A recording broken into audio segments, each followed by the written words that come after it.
They say marriage is a partnership, like running a business together. Well, if that's true, I was the idiot who didn't read the fine print. Her name's Clarissa, 38, blonde, Pilates, vegan. We met at a charity gala where she pretended to care about sea turtles and I pretended to know wine. Fast forward 8 years. 2 dogs, a 4-bedroom suburban home, and me, the dependable husband. The guy who fixes leaky sinks, remembers anniversaries, and doesn't ask questions when she needs space.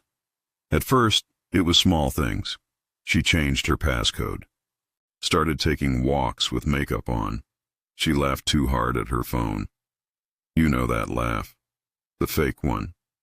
The one women use when they're being entertained or seduced. But I played dumb. Because playing dumb is safer than facing what you already know. Until one afternoon, I came home early from work.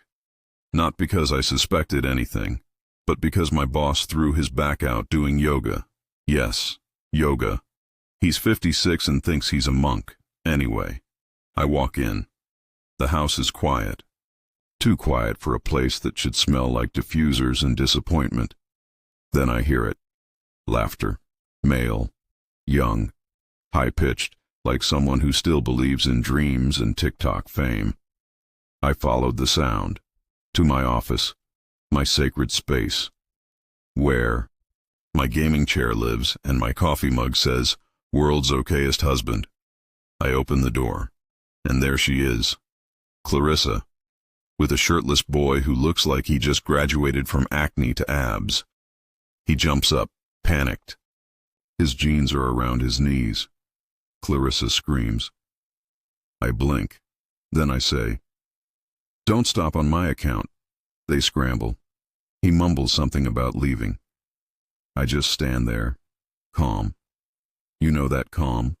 The kind that's dangerous. The kind that means something and you just snapped, but politely. She says it's not what it looks like. I say, "Oh, so this is career counseling?" She stutters. He bolts, and I finally get the truth. His name's Tyler. He's 18, a barista, loves soccer, can't spell Nietzsche, but quotes him. Apparently they met at the gym. She says she felt alive again. I say, "That's adorable." I don't yell, I don't throw things, I just nod, because when someone stabs you in the back, the first reaction is pain. But the second? Strategy. So I pack a bag, I leave. Not because I'm weak, because I need time to think, to plan. You see, Clarissa didn't just cheat on me.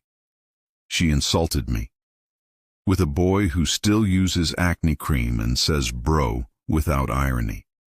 And that's unforgivable. So I made a decision. This wouldn't end with tears. It would end with applause. Some men cry in the shower. Some get drunk and text their ex. Me? I booked a hotel room with strong Wi-Fi and started taking notes. No, really. I opened a Google Doc titled Operation Clarissa. Because if you're going to be humiliated, at least be organized about it. Now, let's talk assets. Clarissa and I co-own the house, 2 cars, and a joint savings account. She thinks I don't pay attention. She's wrong. I know she shops online during Zoom calls. I know she transfers money to a self-care fund. And I know she uses a burner Instagram to stalk her high school ex. So, I had options. Step 1. Let her think she won. I texted her that I needed time to heal. Classic. She replied with, "I'm sorry you found out like that." Not sorry. I cheated. No. Sorry you found out. The difference? Everything. Meanwhile, I met with a lawyer, not just any lawyer, a friend from college who specializes in marital scorched earth. She asked, "Do you want the house or her dignity?" I said, "Why not both?" But I wasn't in a rush. See, timing is key. You don't serve revenge cold. You serve it theatrical. While Clarissa played happy with Tyler, whose biggest achievement was winning Employee of the Month at Smoothie Planet, I was setting up the stage. I started commenting sweet things on her Facebook. Posted a photo of us from last year with the caption, "Grateful for 8 beautiful years." It got 100 likes.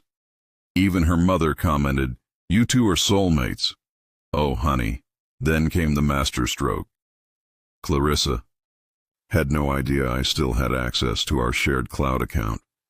She thought I was too old to figure that stuff out.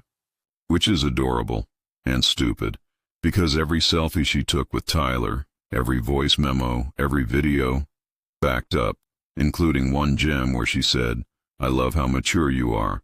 Older men are so boring." That one?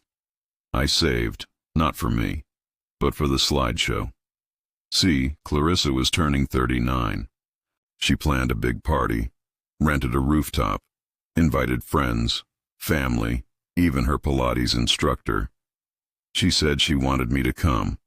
For closure. Closure. I accepted, of course. Wore my best suit. Got a haircut. Looked like the man you regret cheating on. She was glowing that night, laughing, holding Tyler's hand like a proud cougar on prom night. She introduced me to him. "Tyler, this is my ex, Matt." Ex. That stung, so I smiled. Shook his hand, said, "Nice to meet you. I've heard very little." Then I tapped my glass. Time for a toast.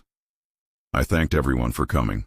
Talked about time, love, forgiveness, all vague, all poetic. Until I clicked the remote.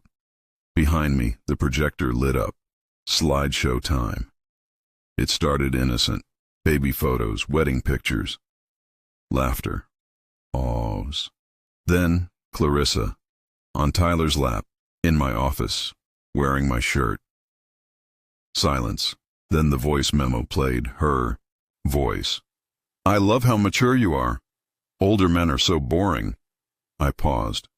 Took a sip of wine. Then I said, "Anyway." That's what I walked in on. "Happy birthday, Clarissa." Gasps. One guy dropped his drink. Her Pilates instructor mouthed, "Oh my God." Clarissa froze. Tyler turned pale. I smiled, because the room wasn't just shocked, it was mine. The silence, after my toast, was divine. You could hear a kale chip snap in half. Clarissa stood there like a wax statue of herself.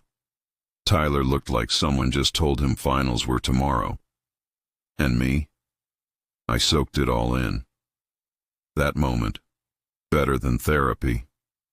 Tequila or revenge fantasies whispered to a mirror. She stammered first. "Matt, you? How dare you?" I raised my glass again. "Clarissa, this isn't about me.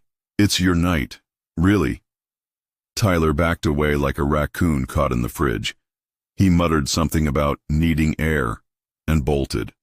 Probably to text his mom or update his Snap story. And Clarissa? She tried to save face, laughed, said it was a deep fake. Yep, that's right. She called herself AI-generated adultery, but the damage was done. Her friends stared like they just watched a live episode of Dateline.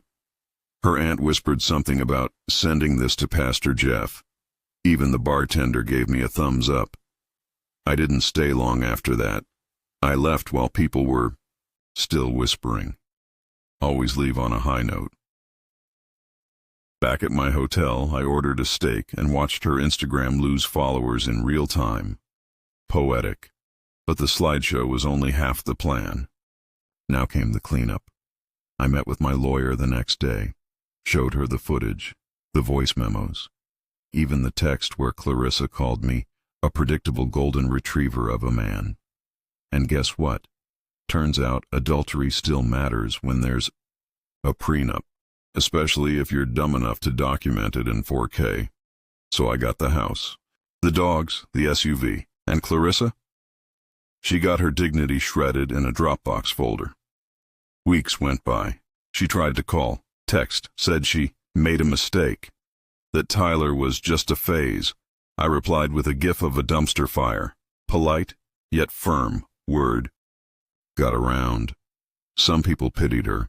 Others called me cruel. But here's the thing. I didn't just get cheated on. I got mocked, in my own home, by a woman who said I was safe, like that was an insult. So no, I didn't burn her clothes.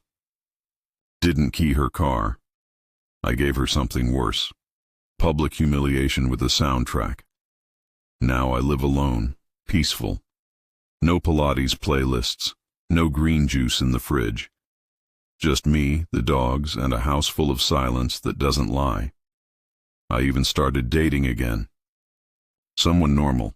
Someone who doesn't think baristas are old souls in gym shorts. As for Clarissa, last I heard Tyler dumped her, said she was too clingy. Poetic, right?